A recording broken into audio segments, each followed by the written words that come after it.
Started.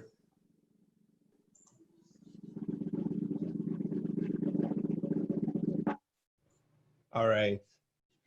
So I'm able to screen share. Good. All right. Hello, everybody. I'm very glad to be teaching you today one of our open class lessons. It's going to be a little bit challenging, but that's okay. That's what we want. And we're going to walk through some of the ways that we're going to tackle any problem. Some of these problems, you have all you need to solve them. And some of them you might think you don't have enough, but you actually for sure do.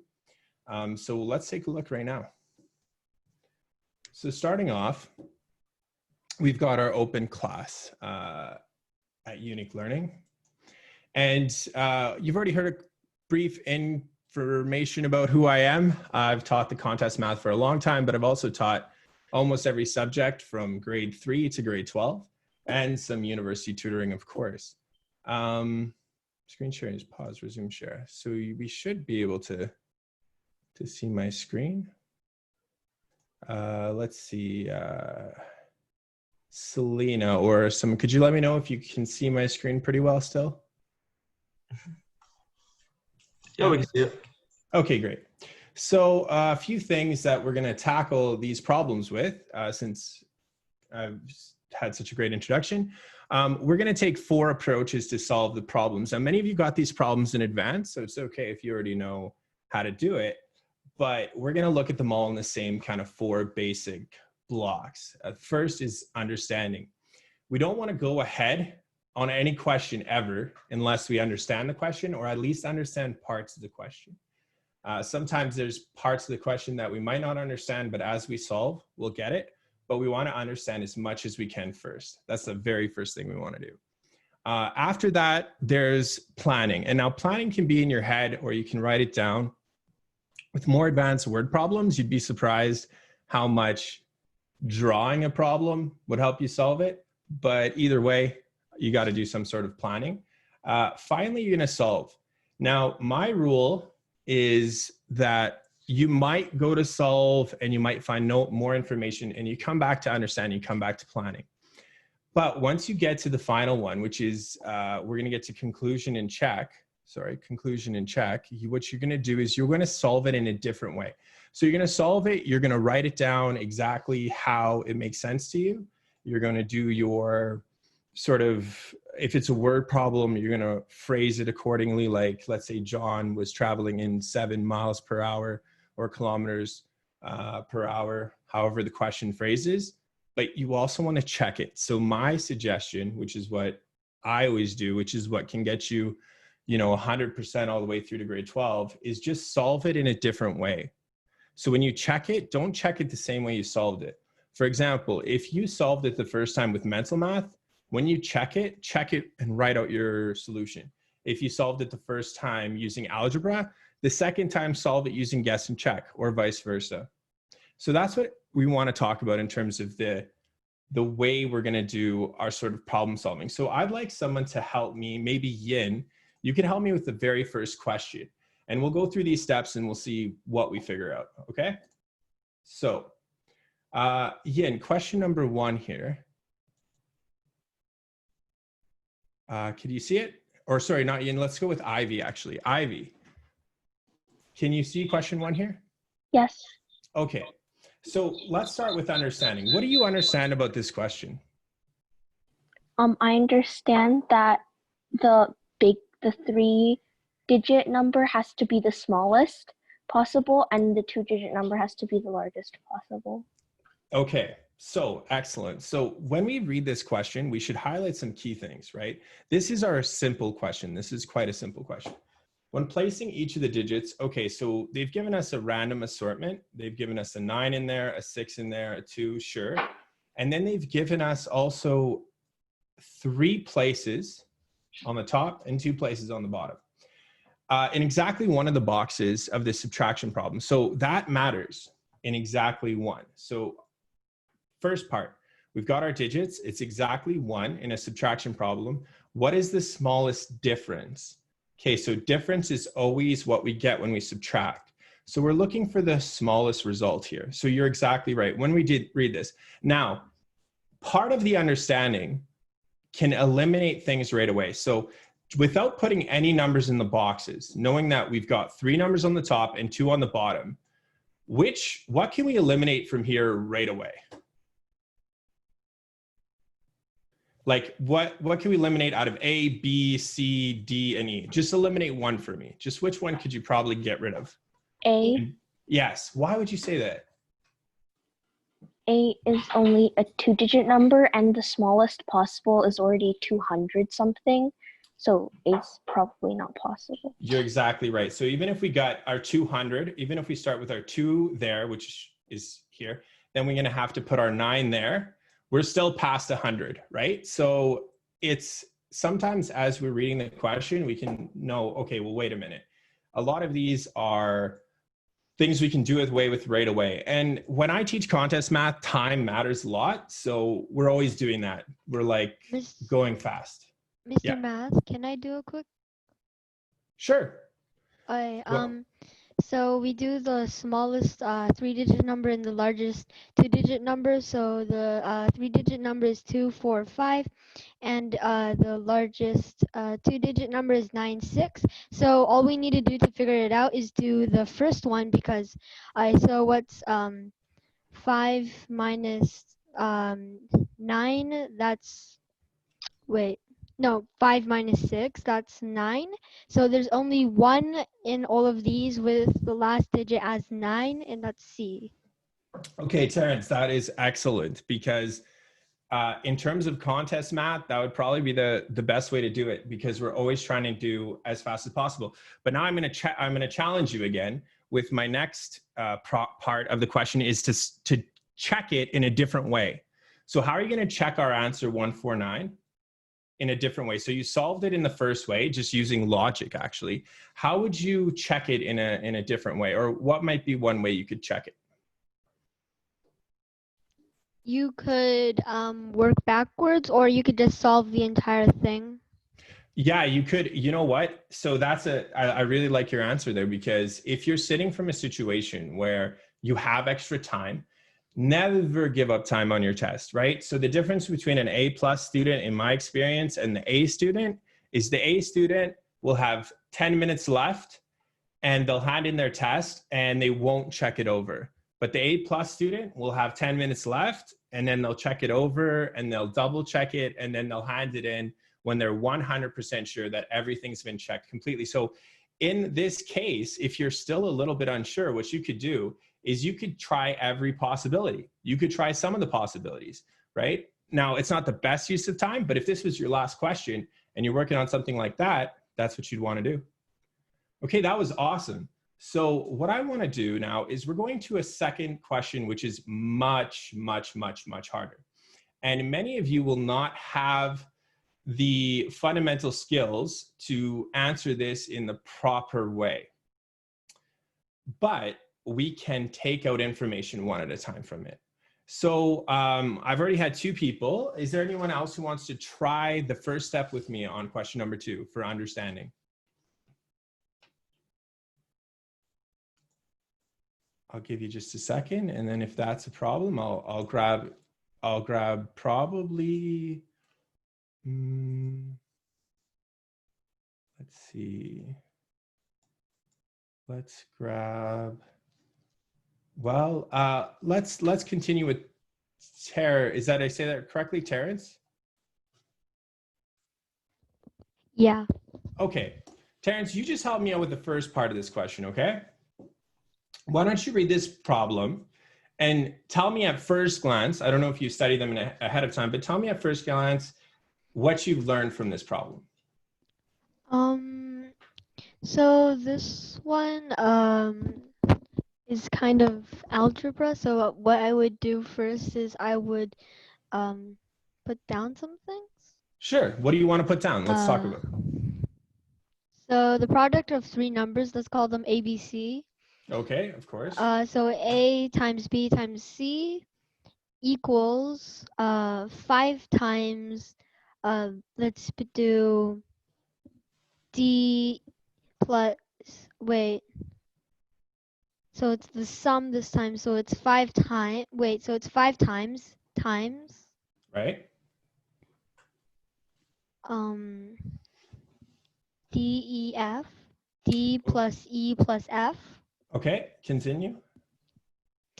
I gonna be honest, I didn't really study this one ahead of time. That's okay. I really like the way you're thinking. So we don't care. This course is not about studying ahead of time. It's about learning problem solving. So here, let's look at this together, right? You said DEF, right? We got ABC Yeah. equals 5 times DEF. Well, first of all, we're gonna have to put our brackets in there, okay? Wait, but DEF is supposed to have the plus signs, right? Of course. Let's correct that. DEF.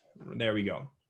Now, let's read the question again and see. Now, you're correct.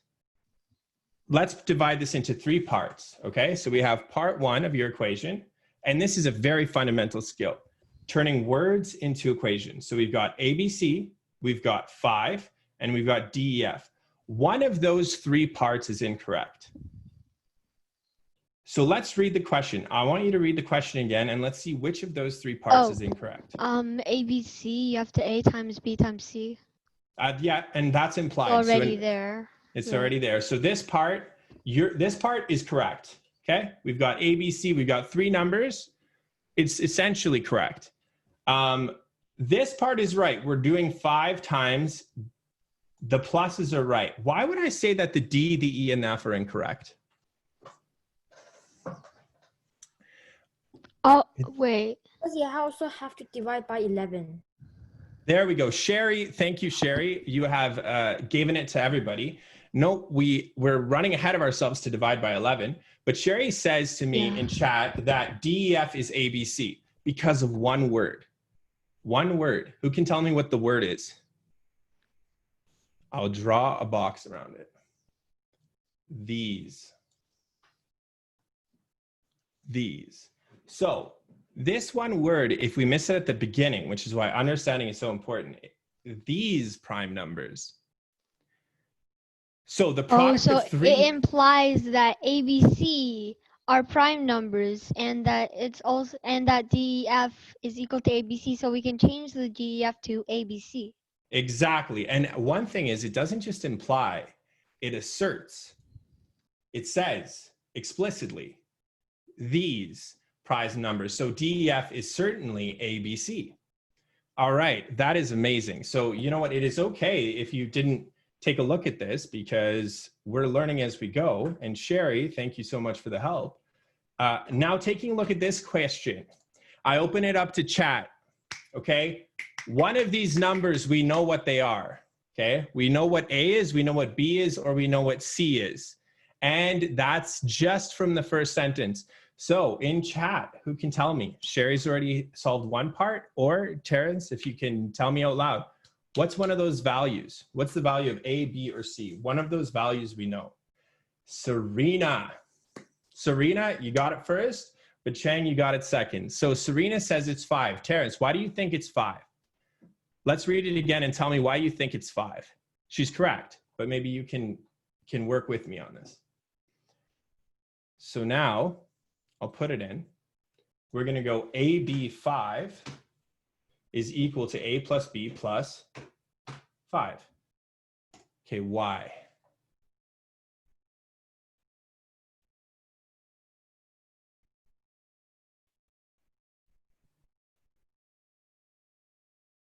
And I open it up to chat too. I know that Sherry knows. I know that Chang knows. They never told me why. I know that Serena knows, but no one's told me why one of those numbers is 5.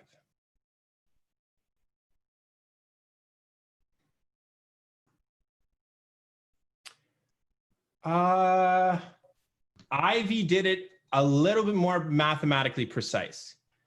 See, yeah. It's Go ahead. You know that it is a prime number. Thank you. That is divisible by 5, and the only prime number that is divisible by 5 is 5 itself. Exactly.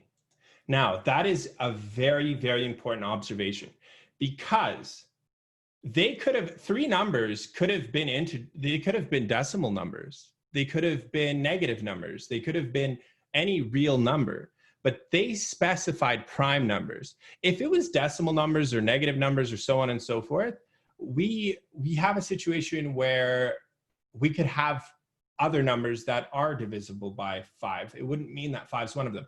But because they said prime numbers and it's divisible by 5, it means that one of these must be 5. Exactly right. So next step is our algebra. How can we simplify this? And we can just write it as an equation. Let's just simplify this as much as possible and see what we can do. We can, in terms of the algebra, we know we can obviously divide 5 from both sides, right? This might not be something you're familiar with, but it's something that we know about equations. Whatever we do to one side, we can do to the other side. So we're left with this, AB, okay, equals A plus B plus 5. Thank you, Chen, you've got it. Okay, from here, there's one more place you can go, and there's also some logical thinking you can do here to try to guess and find out what they are. Now, if you go into our grade 9 and our grade 10 program, we're going to do factoring and advanced factoring and binomials and polynomials, which is what I'll show you at the end of this. But from here, I want to say that, say you've got this at a grade 8 question and you have not quite learned how to factor polynomials. And it's the last question on the test, and it's the question that maybe 5% of kids get right. Your teacher put it on there as a bonus. What would you do? Terrence, what might you do at this point? Say this is as far as you've gotten. You just start to fill in the gaps. You just start to take guess. Guess and check, right? Guess and check. But there's some logic before that. We're saying that a number multiplied by another number is equal to those two numbers added plus 5. What if those numbers are far apart, right? If I'm dealing with like a 1 and like, let's see if I'm dealing with just prime numbers, let's say I'm dealing with like a 7 and a 23. Well, 7 times 23 is going to be huge compared to 7 plus 23, right?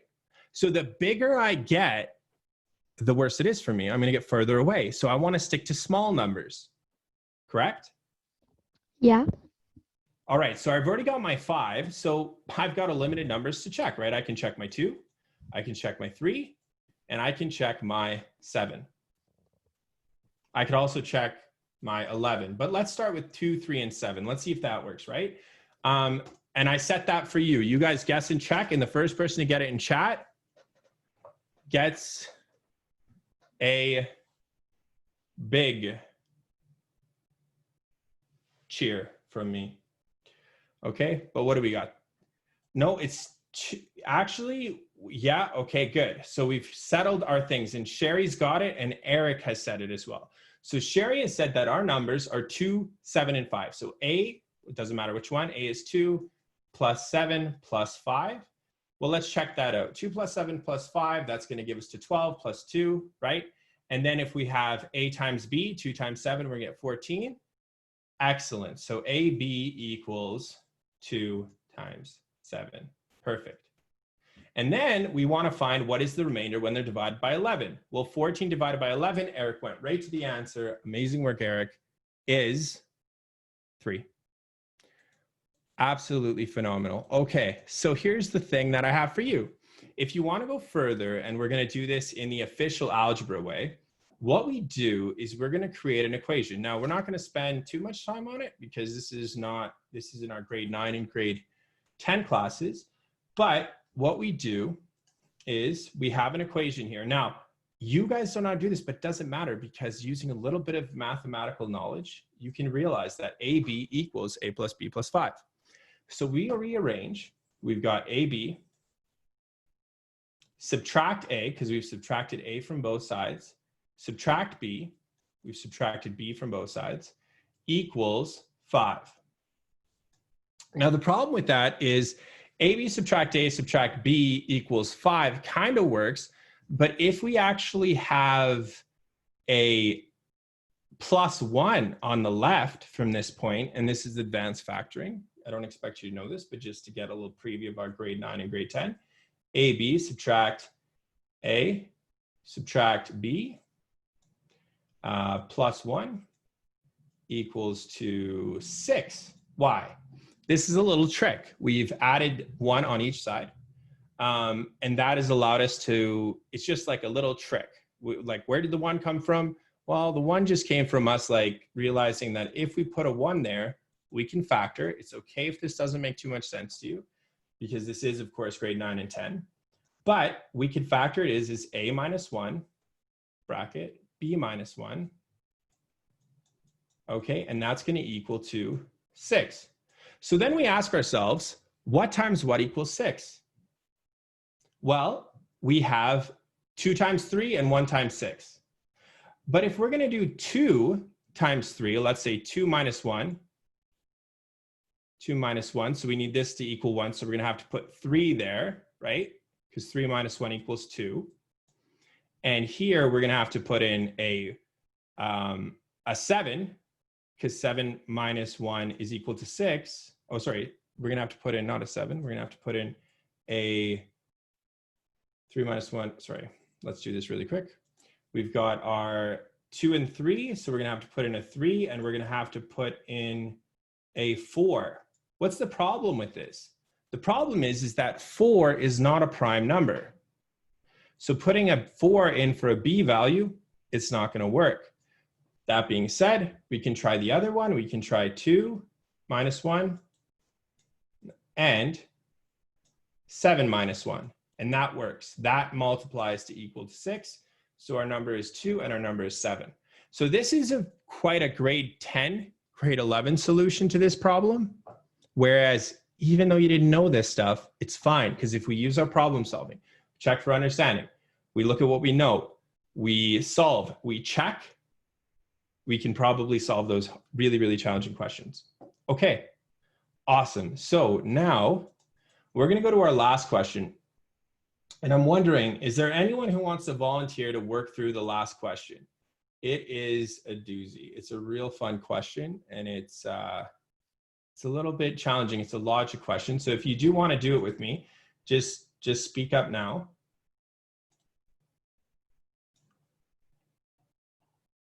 Okay. I would like, can I say it? Sure. Whoever just said, can I say it? Who said that? What was your name? Me, Terrence. If anybody else wanted to say it. Alright, I'll just start saying it. So first we need, okay. First we need to understand the question. That's right. So one of the main things is 2 consecutive integers, meaning that they have to be, between 1 and 10. So they have to be between 1 and 10, and they have to be together. So now it says this conversation occurs. Mary first says, I don't know your number. Jerry then says, I don't know your number. And then Mary says, now I know your number. So first put out the numbers 1 to 10. Okay.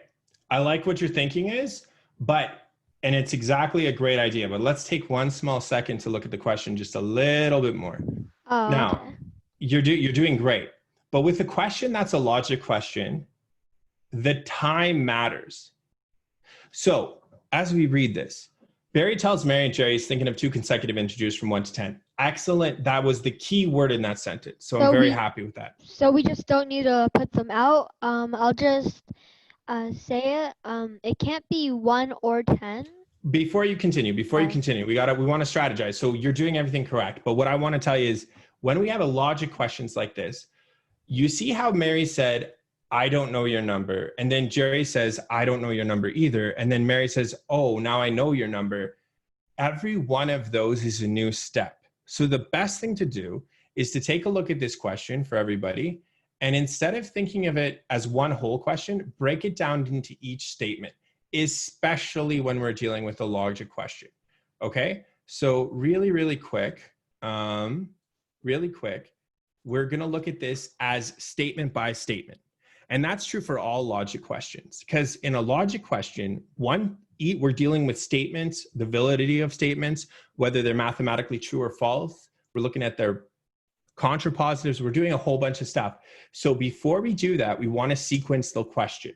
So now I want you to read this question again for me, and then see how each thing is its own step. So give it another read, Terrence. So the most important pieces of information is the two consecutive integers from 1 to 10, and he tells Mary one of the numbers and Jerry one of the numbers. Good point. And then Mary said, and then they have a conversation. Mary says that she doesn't know Jerry's number, and then now Jerry doesn't. And Jerry says that he doesn't know Mary's number, and now Mary knows the number. Right. Perfect. So assuming Mary and Jerry are super, super smart and Exactly immediately right. got everything. And never make a mistake. That's also important. They've never made a mistake. What is the sum of the possible numbers Mary could have? Okay, so let's start with the first one. And you did this exactly. Consecutive integers. So like you said, we list them out, right? 1. I really like that you did that.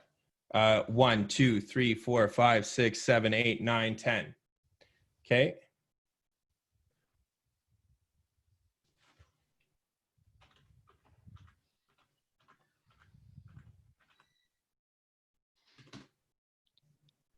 So using some, can I keep on going? So using some logic, we can know that it's not 1 or 10. Okay, so first Mary says, I don't know your number. So we know that Mary's number isn't 1 or 10 because... Now stop there. Yes, you're saying when Mary says, I don't know your number, explain to me exactly how we know it's not 1 or 10. Because if it's 1 or 10, then Mary would know Jerry's number because they're consecutive numbers. Exactly. Meaning that if Mary is 1 or 10, there is only one consecutive number between 1 and 10 for those two numbers, which is for 1 it's 2 and for 10 it's 9. So if she was 1 or 10, then she would know it was either 9 or 2, and she would know Jerry's number. Perfect. So we're stopping right here, and I'm going to check it with Ivy. So Ivy, if I had a 2, if I was in this situation, right, and I'm Mary, and I get my number, and it says 10, what's your number, Ivy? 9. Why? Because 9 and 10 are consecutive, and it says he's thinking of 2 consecutive integers. Right. So at this point, we look at Mary. So we look at Mary, and what numbers do we know Mary doesn't have? We know she doesn't have a 1, and we know she doesn't have a 10. Perfect. Now it's Jerry's turn. Okay, Terrence, tell me actually, yeah, let's see. What changes when Jerry starts speaking? So Jerry doesn't know the number either. Okay, so right off the bat, we need to do this for the next part to work. We now know that he isn't 1 or 10 either because again, using the same logic we said with Mary. Exactly. Now here's what changes. We know that it can't be wait 1 second. It can't be 2 or 9, right? Now hold on a second. It cannot be 2 or 9, but why? So you're correct. I think we all fight.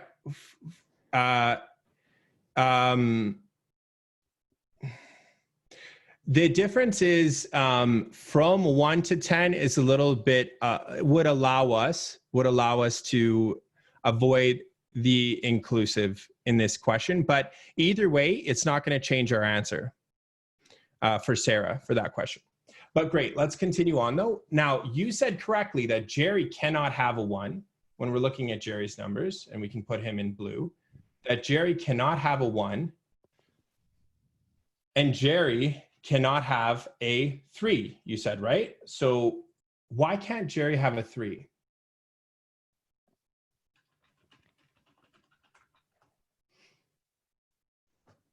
So we have to think about this. Okay, so at this point, Jerry is smart. Jerry knows that if he had a 1, Mary would have a 2. And he knows that if he had a 10, Mary would have a 9. But he's so smart, he thought about what Mary said, and he knows that Mary doesn't have a 1. And he knows that Mary doesn't have a 10. So he also knows that if he has a 2, because Mary doesn't have a 1, Mary must have a 3.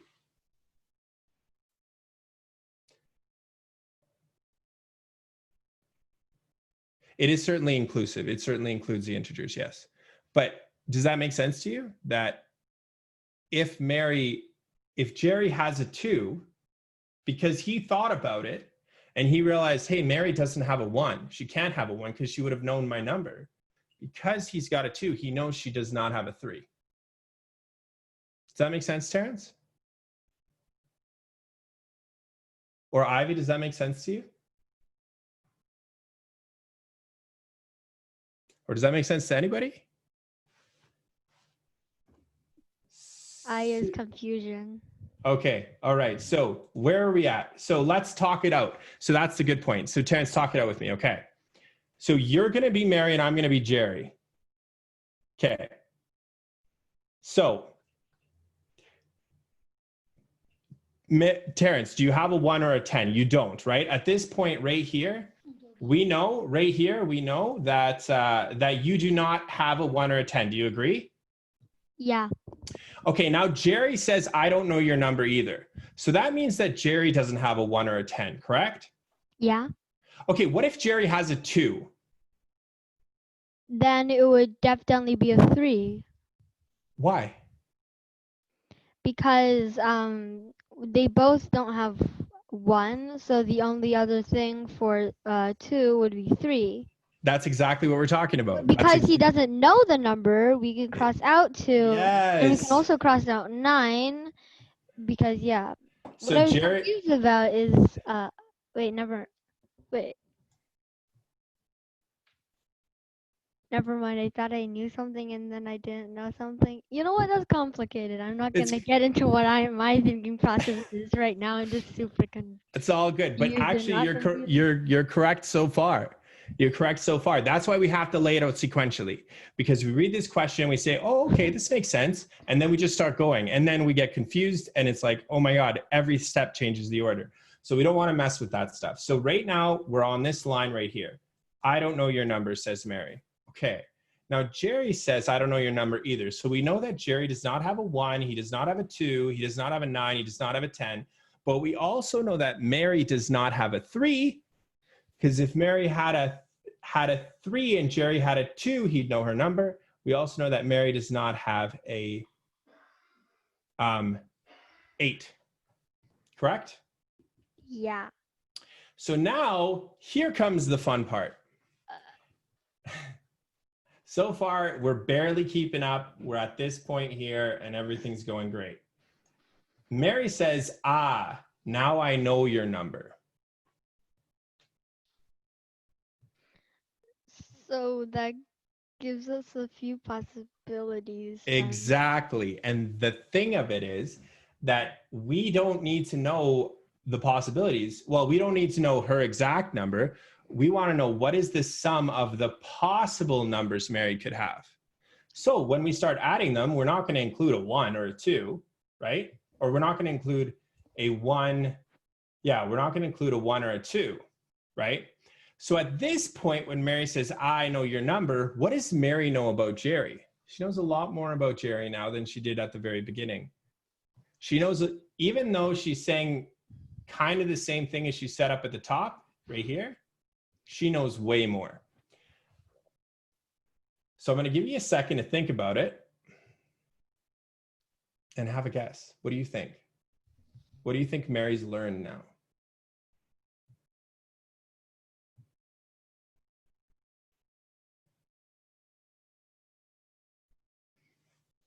Well, Mary has learned that Jerry doesn't have a 2, right? And Mary has learned that Jerry doesn't have a 9, right? And Mary has learned that he doesn't have a 10 and he doesn't have a 1. So what happens if Mary has a 3? What would happen if Mary had a 3? Oops, undo. What would happen if Mary had a 3? Would she know Jerry's number? Yeah, Jerry's number would be 4. Because it has to be consecutive. Yeah, it has to be consecutive. Right. What would happen if Mary had a 2? Would she know Jerry's number?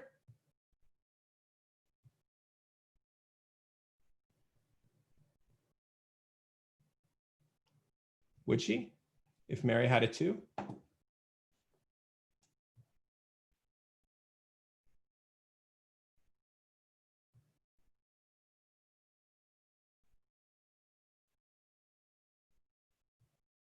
She would. She would know Jerry's number because Jerry can't have a 2 or a 1, but Jerry can have a 3. So if she had a 2, she knows her number. If she has a 3, she knows his number. If she has a 4, does she know his number? No. No. Right, because Jerry could have a 3 or a 5. Same is true with 5, right? Same is probably true with 6.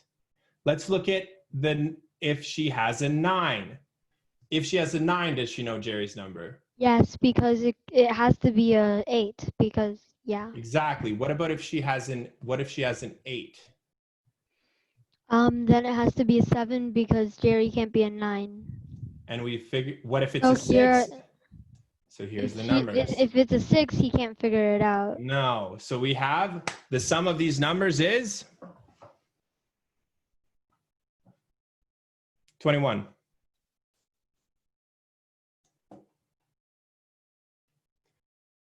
All right. You see how we've solved it?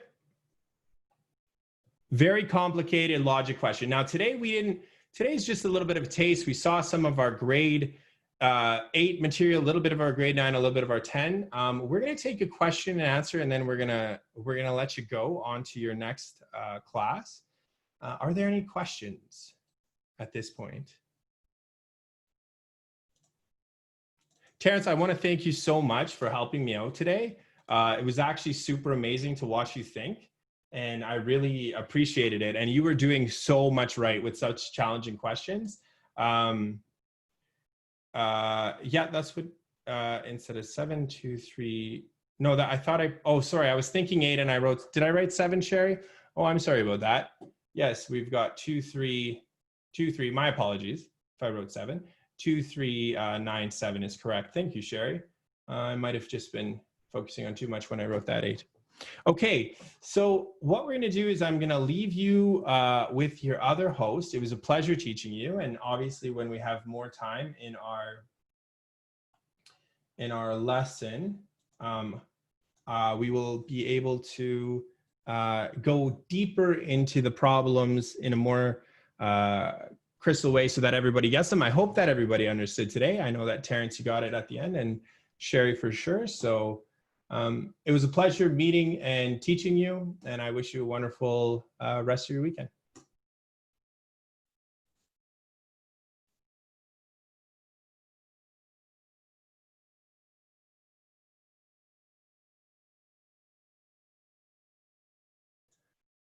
So while we're waiting for the host, I guess we can just take any questions anyone might have.